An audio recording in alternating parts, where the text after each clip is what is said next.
అందరికీ నా హృదయపూర్వక వందనాలండి. దేవుని వాక్యంలో నుండి మార్కు సువార్త 9వ అధ్యాయము 42వ వచనం నుండి 50వ వచనం వరకు చదువుతారా ఎవరన్నా? నా యందు విశ్వాసం ఉంచి ఈ చిన్నవారిలో ఒకరిని అభ్యంతరపరచువాడెవడో వాడి మెడకు పెద్ద తిరుగటిరాయి కట్టుబడి సముద్రంలో పడవేయబడుట వానికి మేలు. నా యందు విశ్వాసం ఉంచు ఈ చిన్నవారిలో నొకని అభ్యంతరపరచువాడెవడో వాడు మెడకు పెద్ద తిరుగటి రాయి కట్టి సముద్రంలో పడవేయబడుట వానికి మేలు. సో ఇక్కడ చూస్తే నా యందు విశ్వాసం ఉంచు ఈ చిన్నవారిలో ఒకనిని, ఎవరైతే దేవుని యందు విశ్వాసం ఉంచుతారో, హూ బిలీవ్స్ ఇన్ క్రైస్ట్, వారిని వేరే వాళ్ళు ఎవరు అభ్యంతరపరచకూడదు. అభ్యంతరపరచడం అంటే ఇంగ్లీష్లో cause one of these little once who believe in me to sin. వాళ్ళు పాపము చెయ్యడానికి నీవు కారణం అవ్వకూడదు. అయిందా? క్రీస్తునందు విశ్వాసం ఉంచిన వారిని మనం ఏమంటాము? బిలీవర్స్ అంటాం, విశ్వాసులు అంటాం. సో ఈ విశ్వాసులను మనం ఏం చేయకూడదంట?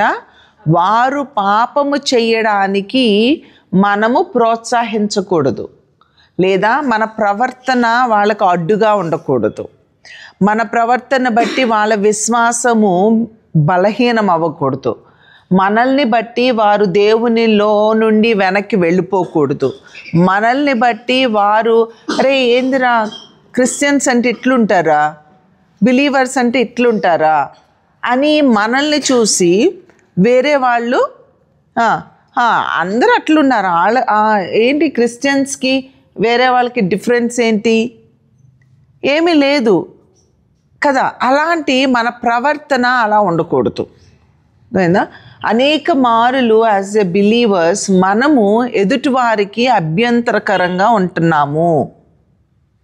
మన మాట కానీ, మన తీరు కానీ, మన యొక్క ప్రవర్తన కానీ, మన యొక్క భక్తి విధానము కానీ, మన మనసాక్షి కాపాడుకునే విధానము కానీ మనల్ని చూసినప్పుడు అరే క్రిస్టియన్స్ అంటే ఇట్లుండాలి, అరే ఎంత ప్రత్యేకంగా ఉన్నారేంటి, వీళ్ళు ఎంత హై స్టాండర్డ్లో ఉన్నారేంటి, అసలు ఇది ఎలా సాధ్యమవుతుంది, వీళ్ళు ఎలా ఇలా ఉండగలుగుతున్నారు అని మనల్ని చూసి అనేకులు ఆశ్చర్యపడేలాగా ఉండాలి, కానీ మనల్ని చూసి అభ్యంతరపడేలాగా ఉండకూడదు.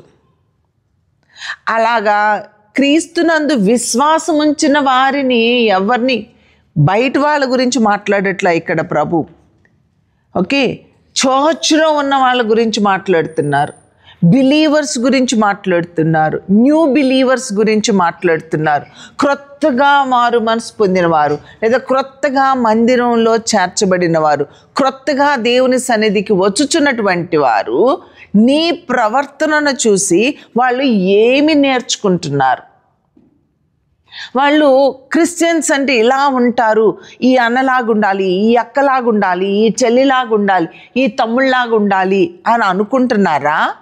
లేకపోతే ఇదేంటి ఇట్లున్నారు, చర్చ్లో కూడా ఇట్లుంటారా, చర్చ్లో కూడా ఇలా పోట్లాడుకుంటారా, చర్చ్లో కూడా ఇలా మొహం మార్చుకుంటారా, చర్చ్లో కూడా ఇలా ఒకరితో ఒకరు మాట్లాడుకోకుండా ఉంటారా, చర్చ్లో కూడా ద్వేషిస్తారా? ఇవన్నీ కూడా న్యూ బిలీవర్స్కి అవి అభ్యంతరకరంగా ఉంటాయి. అలా ఉండకుండా ఉండాలి. ఒకవేళ నిన్ను బట్టి, నీ ప్రవర్తన బట్టి, నీ భక్తిహీనతను బట్టి, నీ యొక్క అజ్ఞానమును బట్టి ఎవరైనా అలా అభ్యంతరపరచబడుతూ ఉన్నట్లయితే, ఆ అభ్యంతరపరిచే వారిని సంఘంలో ఉంచడము కంటే, మందిరములో ఉంచడము కంటే, ఆ గుంపులో ఉండడము కంటే వారిని ఏం చేయాలట? మెడకు ఒక పెద్ద తిరుగటి రాయి కట్టి వాళ్ళని తీసుకెళ్ళి సముద్రంలో వదిలేయాలంట. ఎందుకు మెడకు తిరుగటి రాయి కట్టాలి? ఒకవేళ వాడికి ఈతొస్తే మళ్ళీ ఈదుకుంటూ బయటకు వచ్చి బ్రతుకుతాడేమో, అలాంటి వాడు బ్రతకడము వేస్ట్. ఆ బరువుకి వీడికి ఈదలేడు, బయటికి రాలేడు, బ్రతకలేడు. అంటే ఎంత అభ్యంతరపరచడము అనేది ఎంత పెద్ద పాపమో ఇక్కడ ప్రభువు మనకి క్లియర్గా ఎక్స్ప్లెయిన్ చేస్తున్నారు. చాలామంది దీన్ని అసలు పాపముగానే ఎంచరు. అవునంటారా కాదంటారా? కదా, అస్సలు పాపంగా ఎంచరు. కానీ ఇక్కడ దేవుడు ఆ యొక్క పాపం యొక్క తీవ్రత గురించి ప్రభు ఇక్కడ మాట్లాడుతూ ఉన్నారు. అభ్యంతరపరచడము అనేది ఇట్స్ అ గ్రేట్ సిన్. అంటే వాడికి బ్రతకడానికి కూడా అర్హుడు కాదు అన్నంత ఆ సివియారిటీని ఇక్కడ ప్రభు ఎక్స్ప్లెయిన్ చేస్తూ ఉన్నారు. కాబట్టి దీన్ని బట్టి ఆలోచించండి. సంఘములో మన యొక్క బిహేవియర్, మన ప్రవర్తన అనేది ఎదుటి వారికి అభ్యంతరము లేకుండా, ఎదుటివారికి నొప్పి కలిగించకుండా, ఎదుటివారికి బాధ కలిగించకుండా, ఎదుటివారిని దేవుని నుండి దూరము చెయ్యకుండా, ఎదుటివారిని పాపము చెయ్యనివ్వకుండా, ఎదుటివారిని అపార్థం చేసుకోనివ్వకుండా నీ బిహేవియర్ ఉండాలట. ఇక నువ్వు పరిశుద్ధంగా ఉన్నావా లేదా కాదు, నువ్వు యథార్థంగా ఉన్నావా లేదా కాదు, ఇవన్నీ నీలో ఉంటే చాలామంది ఏమనుకుంటారంటే నేను బాగున్నానండి, ఎవరు ఏమనుకుంటే ఏంటంట వాళ్ళ బుద్ధి మంచిది కాదు, అందుకనే వాళ్ళు నన్ను అలా చూస్తున్నారు. బట్ నేను అలా కాదు, వాళ్ళే నన్ను అపార్థం చేసుకుంటున్నారు, బట్ నేను అలా కాదు అని ఈజీగా మాట్లాడేస్తాం.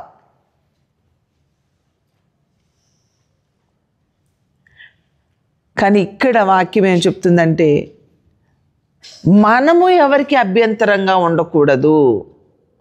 నీవు దేవునితో ఎంత సరి సమానంగా ఉన్నావో, ఎలాగా యథార్థత, పరిశుద్ధత, నీతిని నీవు కాపాడుకుంటూ నీ మనస్సాక్షిని జాగ్రత్తగా కాపాడుకుంటున్నావు.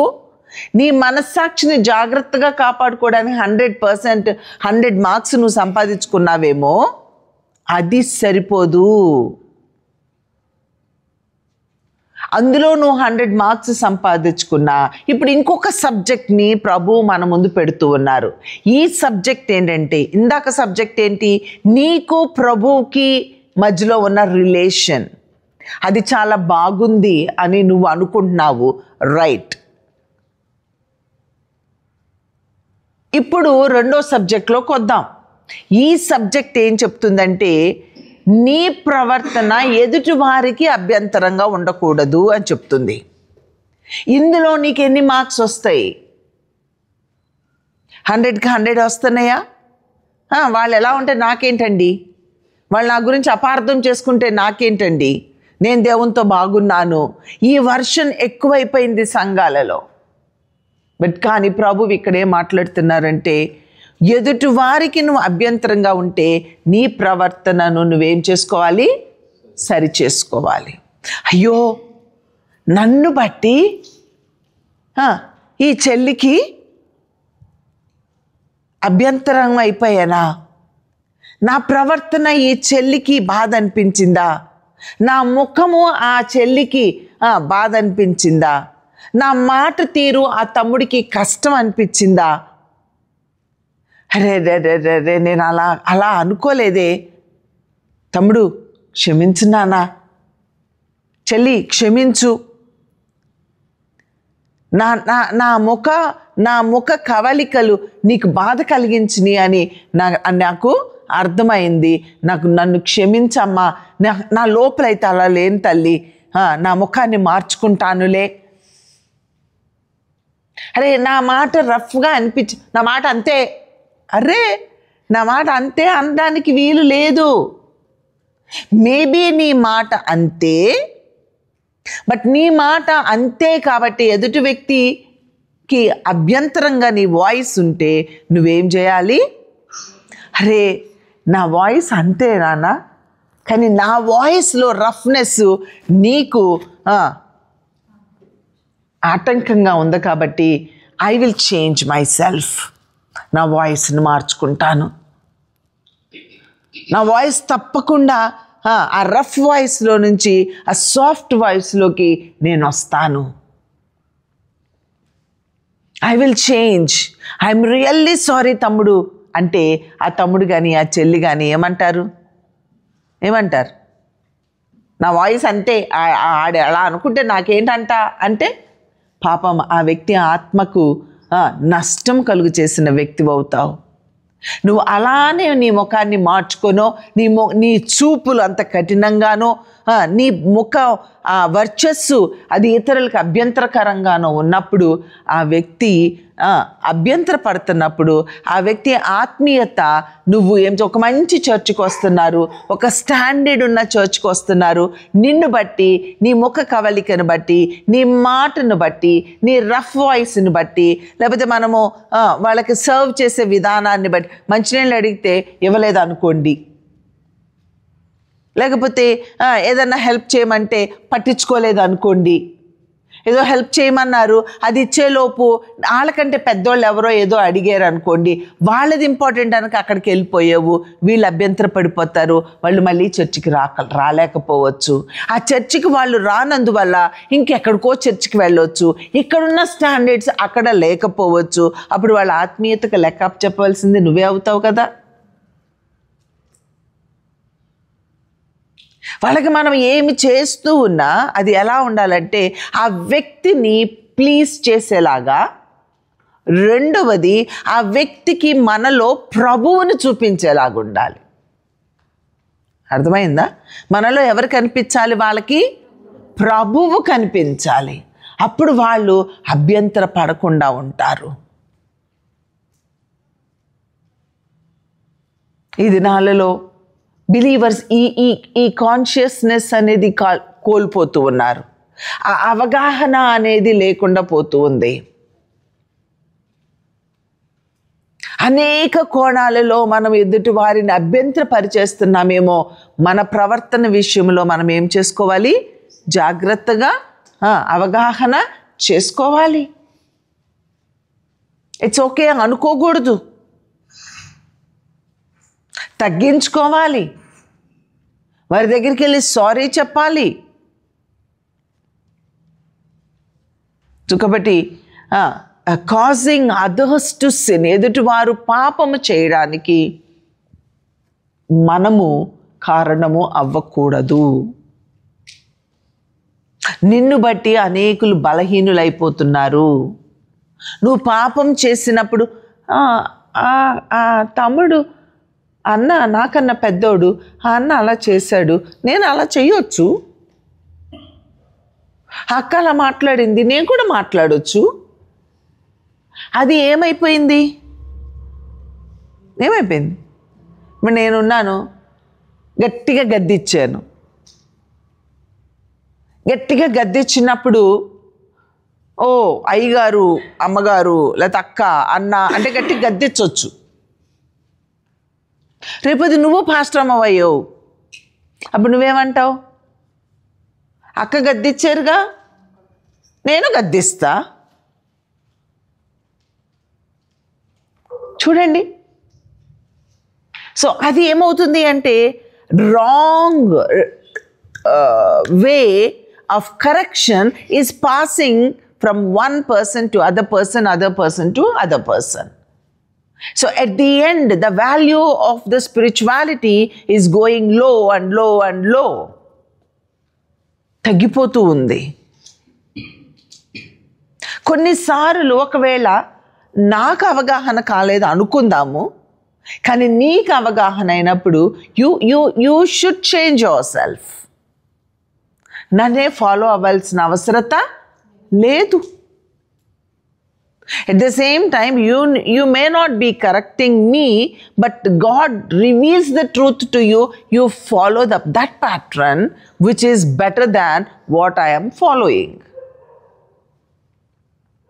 అనేక విషయాలలో మనం చాలా జాగ్రత్తగా ఉండాలండి. చాలా జాగ్రత్తగా ఉండాలి. మన ఆత్మీయత అనేది అది దినదినము అభివృద్ధి చెందుతున్నదిగా ఉండాలి. అది శ్రేష్టమైన విలువలు కలిగినదిగా ఉండాలి. Should not compare with others.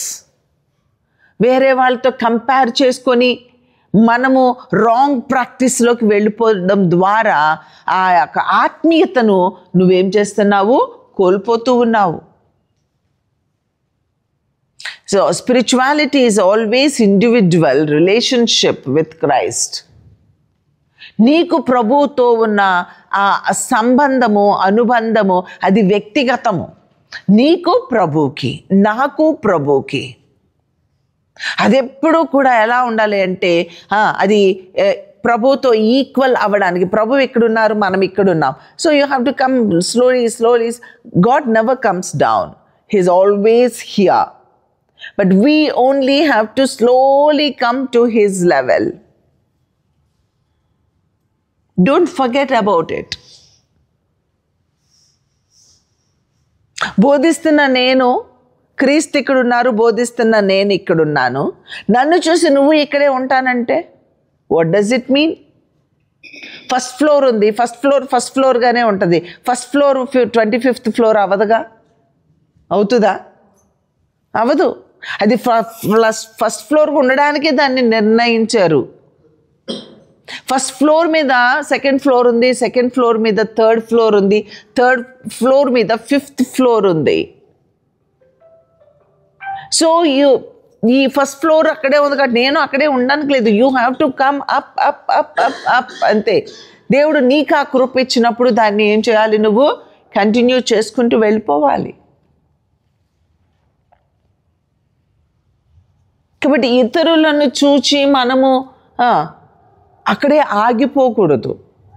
మనం ఎదుటివారికి అభ్యంతరకరంగా ఉండకూడదు. అర్థమైందా? నీకు దేవునికి గుడ్ రిలేషన్షిప్ ఉంటే సరిపోదు.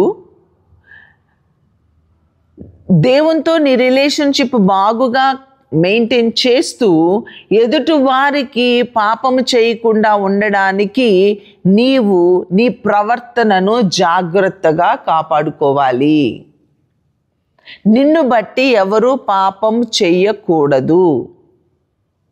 నీ ప్రవర్తన బట్టి ఎదుటివారు పాపం చేస్తే దానికి కూడా నువ్వు లెక్క అప్పచెప్పాలి. కాబట్టి సంఘములో ఉన్న వారికి మనము ఎవ్వరము అభ్యంతరకరముగా ఉండకూడదు. ఒకవేళ ఎవరైనా నువ్వు అభ్యంతరకరణం అయ్యేవట అని ఎవరన్నా చెప్తే వాళ్ళ మీద గయ్యమని నోరేసుకొని పడిపోకుండా ఏం చేయాలి? అరే అని చెప్పి నువ్వే వెళ్ళి సారీ చెప్పి నువ్వు అభ్యంతరకరంగా ఉండకుండా ఉండడానికి నేను ప్రయత్నం చేస్తాను, ఐఎమ్ సారీ అని చెప్పి వారికి చెప్పాలి. అది ఫస్ట్ పాయింట్. రెండో పాయింట్ వచ్చేసి ఇక్కడ సెల్ఫ్ డిసిప్లిన్ అనేది వెరీ ఇంపార్టెంట్. ఇక్కడ నీ కన్ను అభ్యంతరపరిచింది ఒక చెయ్యి, నీ పాదము, నీ కన్ను, నీలోవి నీకే అభ్యంతరపరుస్తుంది. నీలో నీకే అభ్యంతరం కలుగుతుంది. ఇదేమో ఎదుటి వ్యక్తికి అభ్యంతరం గురించి మాట్లాడాము ఇప్పటి వరకు. సో ఇప్పుడేం మాట్లాడుతున్నామంటే సెకండ్ పాయింట్లో మన అవయవాలు మనకే అభ్యంతరకరంగా ఉన్నాయి. మన మనస్సు మనకే అభ్యంతరకరంగా ఉంది. మన కన్ను ఇది చూడొద్దు అని దేవుని ఆత్మ చెప్తుంటే మన కన్ను అంటుంది ఇది చూస్తాను అంటది. మొబైల్లో ఇది చూడు అని నీ కన్ను నీకు చెప్తుంది, కానీ దేవుని ఆత్మ చెప్తుంది అది చూడొద్దు, అది నీ ఆత్మీయతకు మంచిది కాదు అని చెప్తుంది. సో ఇప్పుడు ఇక్కడ నీకు క్లాష్ ఎక్కడొచ్చింది? నీలోనే నీకు క్లాష్ వచ్చేసింది. నువ్వు పలానా చోటుకి వెళ్దాము అని నీ కాల్ అంటుంది, కానీ దేవుని ఆత్మ చెప్తుంది నువ్వు అక్కడికి వెళ్ళొద్దు అని చెప్తుంది. అయిందా? సో ఇక్కడ ఇంకోటి చెయ్యి, నీ చెయ్యి ఇది చెయ్యి అని చెప్తుంది, కానీ దేవుని ఆత్మ అది చెయ్యొద్దు అని చెప్తుంది. సో ఇక్కడ నీ బాడీలోనే నీకే ఏమవుతుంది అంటే అభ్యంతరాలు కలుగుతూ ఉన్నాయి.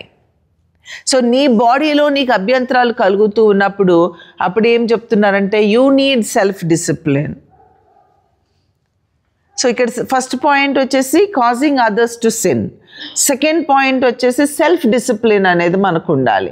సో మనలో మన బాడీయే మన మాట వినేలాగా మనల్ని మనమే టేమ్ చేసుకోవాలి, మనల్ని మనమే ట్రైన్ చేసుకోవాలి, మనల్ని మనమే ఒక పద్ధతి, దేవుని యొక్క చిత్తానికి విధేయత చూపించేలాగా మన బాడీని సెల్ఫ్ డిసిప్లిన్ చేసుకోవాలి.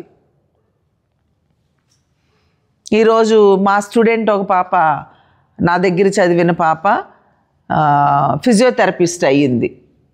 ఆమె ఫిజియోథెరపీ డాక్టర్ కోర్స్ చేసింది. ఆమె నాకు ఇట్లా కొంచెం బ్యాక్ పెయిన్ మళ్ళీ వస్తుంది అని విని తను నన్ను చూడడానికి వచ్చింది. తను నన్ను ఎగ్జామిన్ చేసింది, చాలా బాగా చేసింది. నేను అంతకుముందు 2-3 ఫిజియోథెరపిస్టుల దగ్గరికి వెళ్ళాను, కానీ ఎవరూ కూడా నన్ను అంత బాగా చెక్ చేయలే. తను నన్ను పడుకోబెట్టి ప్రతి మజిల్ని, ప్రతి బాడీలో ఉన్న ప్రతి మజిల్ని, లెగ్లో ఉన్నది, హ్యాండ్లో ఉన్నది, వీపు మీద ఉన్నది, ఈ బ్యాక్ సైడు, స్టమక్, మొత్తం ప్రతి మజిల్ని తను పట్టుకొని చూసి నా మజిల్స్ ఎలా ఉన్నాయో తను చెప్పేస్తుంది.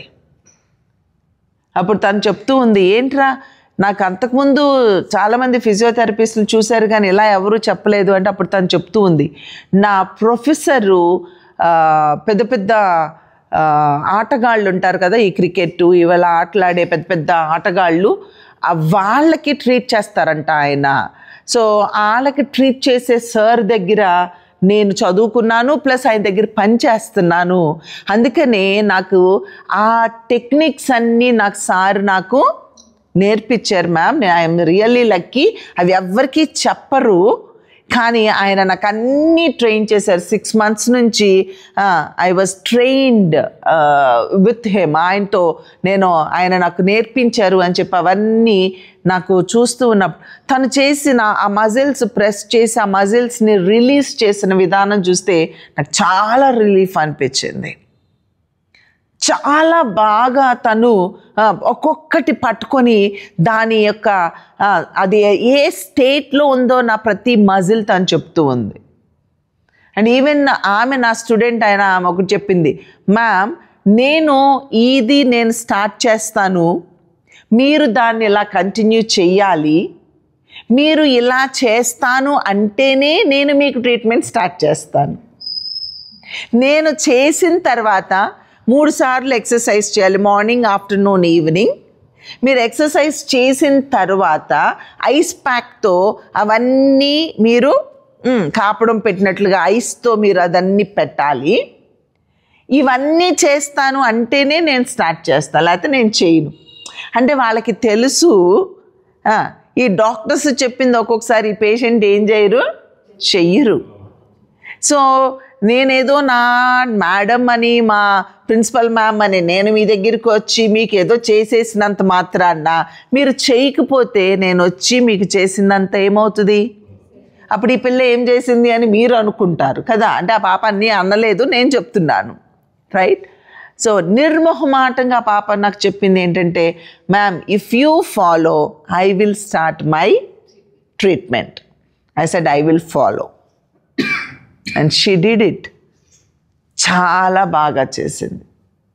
అక్కడ ఆ పాప ప్రతి మజిల్ని తను ఫీల్ అయ్యింది. అసలు ఇప్పుడు ఇక్కడ నుంచి ఇక్కడికి చేయాలంటే ఇక్కడ 4-5 మజిల్స్ అన్నిటినీ పట్టుకొని నొక్కి ఆమె చెప్తుంది. ఆమె నా పొజిషన్ చెప్పేస్తుంది. ఆ పాప అంటుంది, మీరు ఎక్కువ రైట్ సైడ్ లీన్ అయి కూర్చుంటారా అని అడిగింది. అంటే అవును అన్న.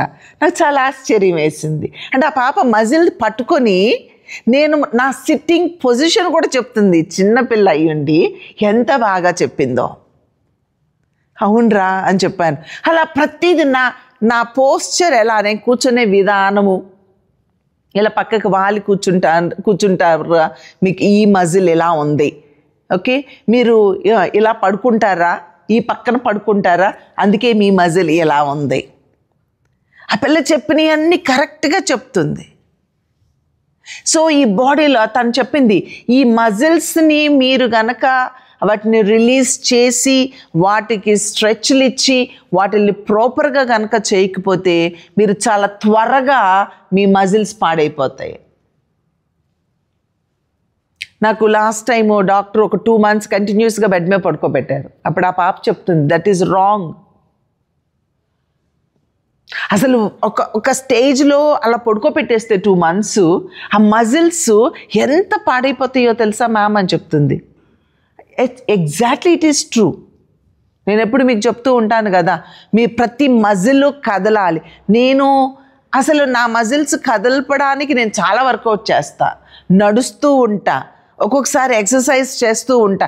ఇలా చేయడమే కాదు ఇంకొక రకంగా చేస్తా, అంటే ఈ మజిలే కదులుతుంది, ఇంకో మజిల్ కదలాలంటే ఇలా కూడా చెయ్యాలి అని రకరకాల మజిల్స్ని కదుపుతూ ఉండే నాకే మీ మజిల్స్ అన్నీ ఫిక్స్ అయిపోయినాయి, మీ మజిల్స్ త్వరగా పాడైపోతాయి మీరు కనుక సరైనటువంటి వాటికి తగినటువంటి పోషణ ఇవ్వకపోతే అని చెప్పింది. So you need self discipline. నీ బాడీకి సెల్ఫ్ డిసిప్లిన్ ఉండాలండి. నీ తిండికి సెల్ఫ్ డిసిప్లిన్ ఉండాలి. నీకు ఒక క్రమం ఉండాలి. నీ జీవితానికి ఒక క్రమం ఉండాలి. నువ్వు తినడానికి ఒక క్రమం ఉండాలి. నీ పడకకు ఒక క్రమం ఉండాలి. నీ నడకకు ఒక క్రమం ఉండాలి. నువ్వు కూర్చొనే విధానానికి ఒక క్రమం ఉండాలి. నీ పనికి ఒక క్రమం ఉండాలి. ప్రతిదానికి ఒక క్రమం ఉండాలి. This body is a temple of God. ఈ శరీరము దేవుని యొక్క ఆలయము. ఇది ఆయన విలువైన రక్తం పెట్టి కొనుక్కున్న శరీరం. ఈ శరీరం మీద నీకొక అధికారం లేదు, నీ శరీరమే. కానీ అది విలువ పెట్టి క్రీస్తు కొనుక్కున్నారు. అది నీ శరీరము కాదు. నీకు ఇష్టమైంది తినేసేసి, నీకు ఇష్టమైంది తాగేసేసి, నాకు స్వీట్ అంటే ఇష్టమండి అని తినేసేసి, లేకపోతే నాకు ఇదంటే ఇష్టమండి అని, డ్రింక్ అంటే ఇష్టమండి అని తాగేసేసి, నాకు నిద్రపోవడం అంటే ఇష్టమండి అని నిద్రపోయి నీ ఇష్టం వచ్చినట్టు నీ బాడీని పాడు చేసేస్తే you are accountable to God. దేవునికి నువ్వు లెక్క చెప్పవాలి. నీ బాడీకి ఒక డిసిప్లిన్ ఉండాలి, ఒక క్రమం ఉండాలి. దాన్ని ఎలా సాధువు చేసుకోవాలి, దాన్ని ఎలా క్రమపరుచుకోవాలి, దాన్ని ఎలా ఫ్లెక్సిబుల్గా చేయాలి, దాన్ని ఎలా వంచాలి, దాన్ని ఎలాంటి ఎక్సర్సైజ్ ఇవ్వాలి, ఎలాంటి స్లీప్ ఇవ్వాలి, ఎలా థింక్ చేయాలి, ఏమి చూడాలి. అసలు కన్నుని స్ట్రెయిన్ చేయకూడదు, నీ బాడీని స్ట్రెయిన్ చేయకూడదు, ఓవర్గా ఏది చేయకూడదు. ఇవన్నీ నేర్చుకోవాలి. నీ బాడీయే నిన్ను అభ్యంతరపరుస్తుంది. It's a temple of Christ. అంతేకాదు సార్వత్రిక సంఘములోని భాగములము అనము. ఒక భాగానివి నువ్వు. ఆ భాగము ఎంత ప్యూరిఫైగా ఉండాలి, ఆ భాగము ఎంత పరిశుద్ధంగా ఉండాలి, ఆ భాగము ఎంత యాక్టివ్గా ఉండాలి, ఆ భాగము ఎంత హెల్దీగా ఉండాలి. నీవు దానిని ఒక క్రమపరచుకోకుండా నీ ఇష్టం వచ్చినట్టు నువ్వు బ్రతికేస్తే దేవుడు అంటున్నాడు అది నీకు అభ్యంతరం కూడా తీసి పారేయి. అంటే సివియారిటీ అర్థమవుతుందా మీకు? అది ఎంత పాపం కాకపోతే నీ కన్ను తీసేసి పక్కకు పారేయని అడుగుతున్నారు ప్రభు. అది ఎంత కఠినమైన పాపం కాకపోతే నీ కాలు తీసి పక్కన పడేసే అంటున్నారు ప్రభు. ఆ సివియారిటీని అర్థం చేసుకుంటే ఆ వాక్యము మనకు అర్థమవుతుంది. డాక్టర్ దగ్గరికి వెళ్తే ఆ కాళ్ళు కుళ్ళిపోతే లోపల మ్యారో నుంచి బొటం నేలకి దెబ్బ తగిలింది కాలుకి, ఆ బొటం నేల దగ్గరికి అది ఇన్ఫెక్ట్ లోపలికి అయిపోయి బోన్ లోపలికి వెళ్ళిపోయింది. అప్పుడు డాక్టర్ చెప్తారు నువ్వు ఇక్కడ వరకు కాలు తీసేయాలి, ఇక్కడ మోకాలు పై వరకు కాలు తీయకపోతే నువ్వు బ్రతకవు, నా కాలు నాకు కావాలి అంటే నువ్వు ఒక 1 monthలోనో లేకపోతే 1 weekలోనో నువ్వు చచ్చిపోతావు. ఆ కాలు తీస్తేనే నువ్వు బ్రతుకుతావు. మా తాతకి చెప్పారు, మా మమ్మీ వాళ్ళ నాన్నకి ఆ బొటం నేల నుంచి ఇన్ఫెక్ట్ అయిపోయి కాలు మ్యారో అంతా పాడైపోయి ఈ తొడ దగ్గర దాదాపు మోకాలు పైన కట్ చేసి కాలు తీసేయాలని చెప్పారు. 90sలో ఎప్పుడో 89 అనుకుంటా కాలు తీసేయాలని చెప్పారు. ఇంకా మా మమ్మీ అందరూ ఏడుపమ్మో మా నాన్నని కాలు లేకుండా ఎట్లా చూడాలి మేము ప్రభా, హీల్ చెయ్యి అని డాక్టర్ అయితే తీసేయాలి లేకపోతే బ్రతకరు అని చెప్పారు. కానీ మమ్మీ సంఘం అంతా ప్రార్థన చేస్తే ఆ ఇన్ఫెక్షన్ తగ్గిపోయింది. ఆయన కాలు అయితే తీయలేదు, బట్ ఆ కాలు అది ఏం చేసేయాలి, తీస్తేనే బ్రతుకుతారు. ఎంతోమంది కాళ్ళు తీసేస్తారు, ఎంతోమంది చేతులు తీసేస్తారు ఆ ఇన్ఫెక్షన్ కోసం. నువ్వు ఎక్కువ కాలం బ్రతకాలంటే దాన్ని తీసేయాలి. ఇక్కడ నువ్వు next point, consequence of sin. ఈ అభ్యంతరపరిచే వాళ్ళు ప్లస్ సెల్ఫ్ డిసిప్లిన్ లేని వాళ్ళకి కాన్సిక్వెన్స్ ఏంటి అంటే, నువ్వు చేసే పాపాన్ని బట్టి దానివల్ల వచ్చే పర్యవసానం ఏంటి అంటే నువ్వేమైపోతావు, నరకంలోకి వెళ్ళిపోతావు. ఆరని అగ్నిలోనికి పోవుట కంటే అంగహీనుడివై జీవములో ప్రవేశించుట మేలు. So consequence of the sin, అర్థమవుతుందా? సో అది చాలా ఇంపార్టెంట్. అది అభ్యంతరపరుస్తుంది, అది నిన్ను నరకములోనికి పడేస్తుంది. So you have to understand the consequence of the sin. నా ఇష్టం, మొబైల్లో నాకు ఇది ఇష్టమైంది, ఈ సినిమా నేను చూస్తాను, ఏంటంట ఎవరూ చూడట్లేదు, నేను సీక్రెట్గా చూస్తున్నాను, అందరు అమ్మా నాన్న నిద్రపోయాక నేను దీన్ని చూస్తున్నాను, ఎవరికీ తెలీదు, ఏంటంట ఏమీ లేదు, ఏంటంట ఏమీ లేదు, నువ్వు నరకానికి వెళ్తావు అంతే. That's it. అందులో నుంచి నిన్ను అప్పుడు ఎవరు తీసుకురాలేరండి. ఒక్కసారి నువ్వు నరకంలోకి వెళ్ళిన తర్వాత నరకంలో నుంచి బయటకు వస్తాను అంటే ఇంకా అసలు there is no chance, no hope at all. ఒక్కసారి కూడా అందులో నుంచి బయటికి రావడానికి నీకు ఛాన్స్ ఉండదు. That is consequence of sin. అందుకని ఆ నరకంలో పడితే నువ్వు బయటికి రాలేవు కాబట్టి సగం కాలన్నా తీసేసుకో, బట్ నువ్వు పరలోకంలోకి వెళ్ళు. సగం కాలు తీసేయి, సగం చేయి తీసేయి, కన్ను తీసేయి, నీకు ఏది బాగలేదు తీసి పక్కన పారేసేయి. లేదు నువ్వు నరకానికి వెళ్ళిపోయావు అంటే, అగ్నిలోకి వెళ్ళిపోయావు అంటే ఇక నీ లైఫ్ ఇంతే.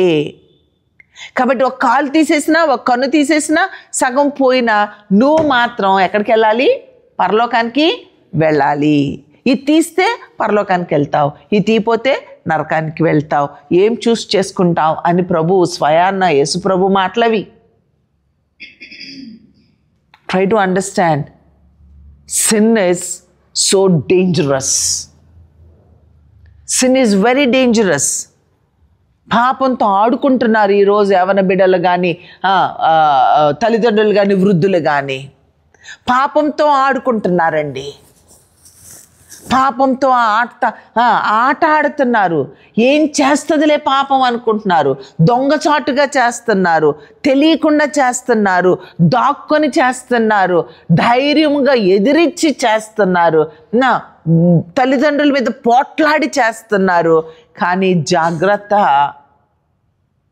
దాని కాన్సిక్వెన్స్ అనేది it's very danger, very danger. నువ్వేదో అనుకుంటున్నావేమో,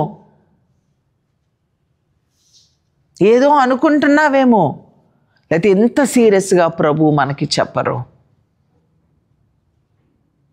నరకం అనేది అది ఎంత భయంకరమైందో. సో నరకం గురించి ఇక్కడ క్లియర్గా చెప్తున్నారు. నరకంలోకి వెళ్ళడం కంటే నీవు అవన్నీ నీకు ఏది అభ్యంతరంగా ఉందో దాన్ని ప్రక్కన పెట్టి నువ్వు పరలోకానికి వెళ్ళడం చూస్ చేసుకో.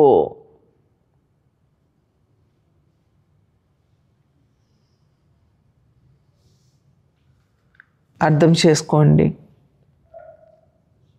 అలానే ఇక్కడ క్రీస్తునందు విశ్వాసం ఉంచిన చిన్నవారులో అంటే డిసైపుల్షిప్ అనేది, cost of discipleship, it should be very righteousness.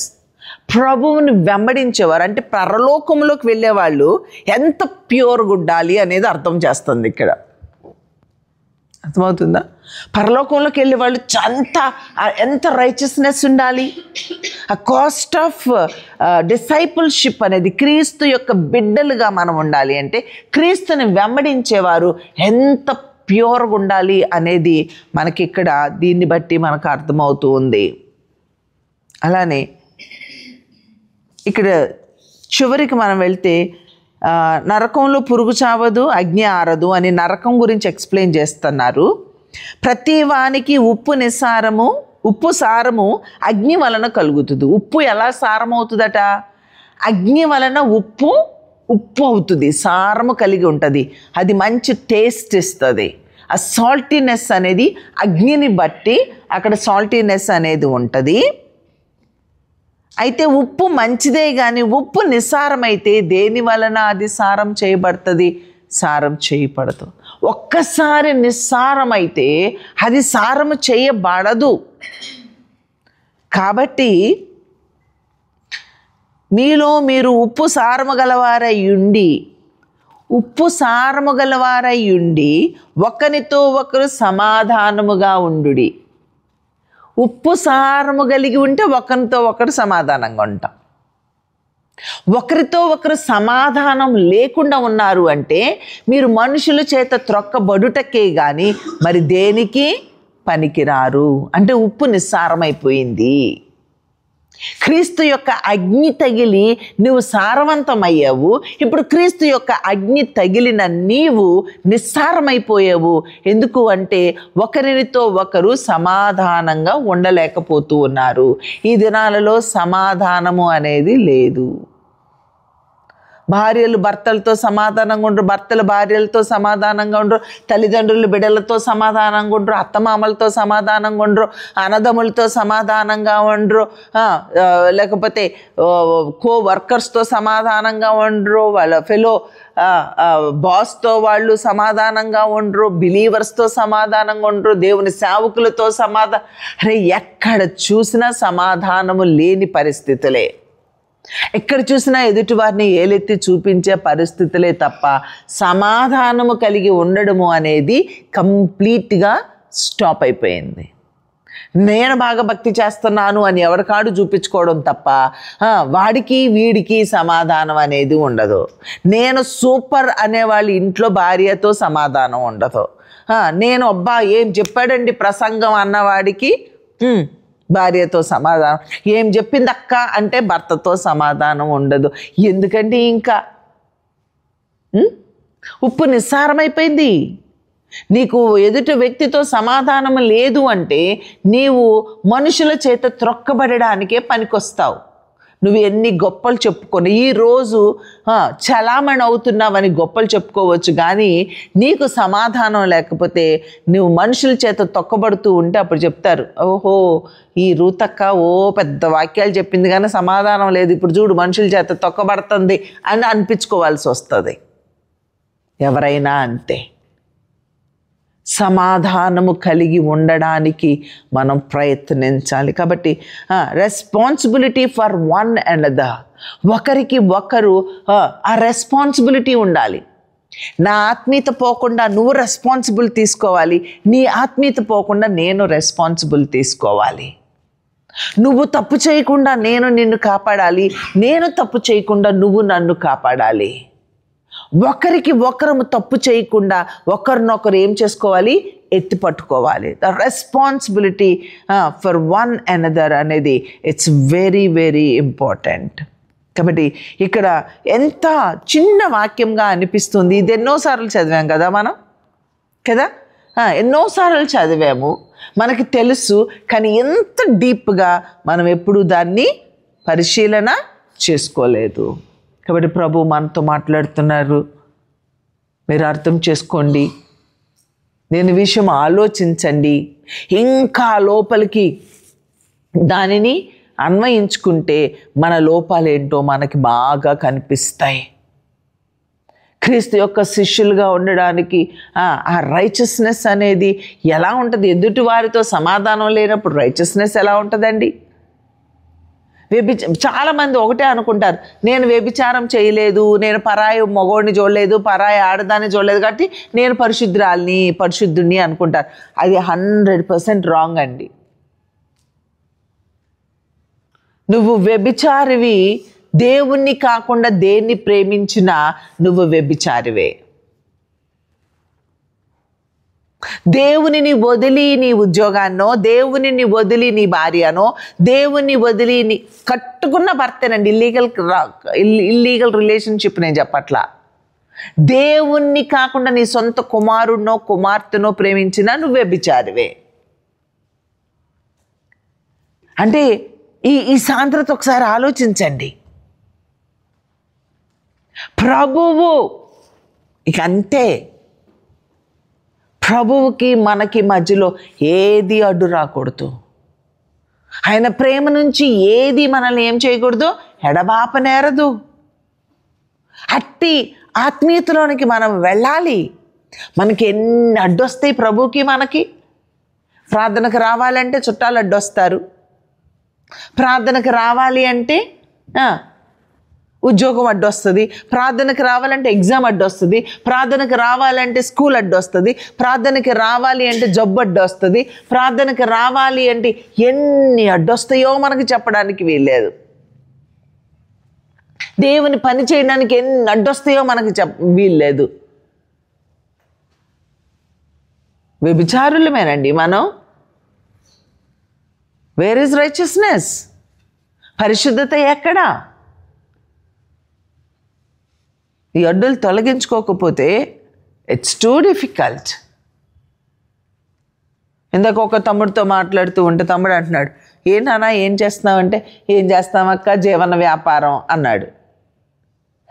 జీవన వ్యాపారంలో చిక్కుకోవద్దని ఉంది కదా నాన్న, మరి మనం చాలాసార్లు మాట్లాడుకున్నాంగా జీవన వ్యాపారంలో చిక్కుకోవద్దని. అంటే నువ్వు చిక్కుకున్నాక కానీ దాని అర్థం తెలియలేదు అక్క నాకు అంటున్నాడు. ఏందా ఆ జీవన వ్యాపారంలో చిక్కుకున్నాక అప్పుడు అర్థమవుతుందంట, అర్రగా జీవన వ్యాపారంలో చిక్కుకున్నాను అని అర్థమవుతుందా? కాబట్టి జీవన వ్యాపారంలో చిక్కుకోకూడదు. ఒక సైనికుడు ఎలాగో జీవన వ్యాపారంలో చిక్కుకొనడో, సైనికుడు బిజినెస్ పెట్టుకుంటాడా ఇంటి దగ్గర? సైనికుడు భార్య ఉందమ్మో నా భార్యతో ఉండాలంటాడా? నా భార్య గర్భవతి హాస్పిటల్లో ఉంది నాకు సెలవు కావాలంటాడా? అక్కడున్నాడు. ఇక రేపొద్దున్నే డెలివరీకి వెళ్తుంది, ఆపరేషన్ చేస్తారు, అన్నీ సిద్ధపడిపోయింది, హాస్పిటల్లో ఉంది, ఫోన్ కాల్ వచ్చింది. ఏం చేస్తాడు? రాలేను సార్ అంటాడా? మా నాన్న డెత్ బెడ్ మీద ఉన్నాడండి, నేను రానండి, ఇప్పుడు యుద్ధం జరుగుతుంది రావాలయా అంటే రానండి అంటాడా? ఒక సైనికుడికి ఉందండి సెల్ఫ్ డిసిప్లిన్. ఒక సైనికుడికి ఉందండి దేశాన్ని కాపాడడం కోసము. అది మొత్తం తండ్రి ఏంటి, తల్లి ఏంటి, భార్య ఏంటి, బిడ్డ ఏంటి అందరినీ వదిలేసి అన్ని జీవన వ్యాపారంలో చిక్కుకుండా పరిగెత్తుకుంటూ వెళ్ళిపోతాడండి దేశాన్ని రక్షించడం కొరకు. The God is asking us to do same thing. దేవుడు మనకి కూడా అదే చెప్తున్నాడు. స్పిరిచువాలిటీ అంటే ఏంటి అంటే ఆ సైనికుడు ఎలాగ జీవన వ్యాపారంలో చిక్కుకొనకుండా దేశాన్ని రక్షించడం కొరకు తను ఎలాగా నియమముతో ఒక నిబంధనతో తను ఎలాగ పోరాడతాడో, మరి భక్తి చేసే మనము జీవన వ్యాపారంలో చిక్కుకోకుండా దేవుని కొరకు అలా పనిచేయాలి అని దేవుడు మనకి చెప్తూ ఉన్నారు. అలాంటి బిలీవర్స్ ఒక్కళ్ళున్నారా? అలాంటి సేవకులు అనొచ్చో, నేను సేవకురాలనే కాబట్టి మాట్లాడుతున్నా, ఒక్కళ్ళున్నారా? చెప్పుతున్నా నేనున్నానా? వాక్యము ఎక్కడండి మన జీవితంలో? వాక్యాన్ని ఎక్కడ బ్రతుకుతున్నామండి మన జీవితంలో?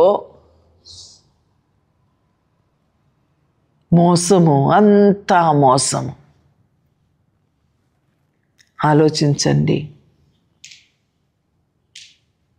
ఎవరి సంగతో మనకు అనవసరం, మన సంగతి మనం మాట్లాడుకుందాం. నా సంగతి నేను మాట్లాడాలి, నీ సంగతి నువ్వు మాట్లాడాలి. జీవన వ్యాపారంలో చిక్కుకుంటూ నిజంగా దేవునికి మనకి ఎన్ని అడ్డు పెట్టుకుంటూ ఒక ప్రాపర్ డిసిప్లిన్ లేని బ్రతుకుతూ భక్తులు మరి చెప్పుకుంటున్న మనము ఒకసారి ఆలోచన చేద్దాము. ఈ వాక్యాన్ని మరలా చదువుకోండి. దాని లోపల ఇంకా మన బ్రతుకుల్ని తవ్వుకొని చూసుకున్నట్లయితే నిజంగా మనం ఎంత ఎంత నేర్చుకోవాలో ఒకసారి ఆలోచించండి. అటు మేరకు మనల్ని మనము ఇప్పటికైనా ఏం చేసుకోవాలి? ఈరోజు ప్రభు మనతో మాట్లాడారు కాబట్టి, అవును ప్రభా, నేను ఇంకా అలా ఉండను. నిజమే, నేను జీవన వ్యాపారంలో చిక్కుకుంటున్నాను. నిజమే, నీకు నాకు ఎన్నో అడ్డుగా ఉన్నాయి. నాకు ఒక సెల్ఫ్ డిసిప్లిన్ అనేది లేదు, ఆ రైచియస్నెస్ అనేది లేదు. ఆ పాపం యొక్క తీవ్రతను అర్థం చేసుకోలేని వ్యక్తిగా నేను ఉంటున్నాను ప్రభా. అనేకులకు స్టంబ్లింగ్ బ్లాక్గా నేను ఉంటున్నాను, అడ్డుగా నేను బ్రతుకుతున్నాను ప్రభా. అనేకులు నా భక్తి నేను పాడు చేసుకుంటున్నాను, అనేకులు భక్తి కూడా పాడు చేసే దౌర్భాగ్యపు స్థితిలో నేను ఉంటున్నాను ప్రభా. అట్టి స్థితి నుంచి నాకు విడుదల దయచేయండి అని చిన్న ప్రార్థన చేసుకుందామా? దయచేసి తలలు వంచి చిన్న ప్రార్థన చేయాలని మనం చేస్తూ ఉన్నాను.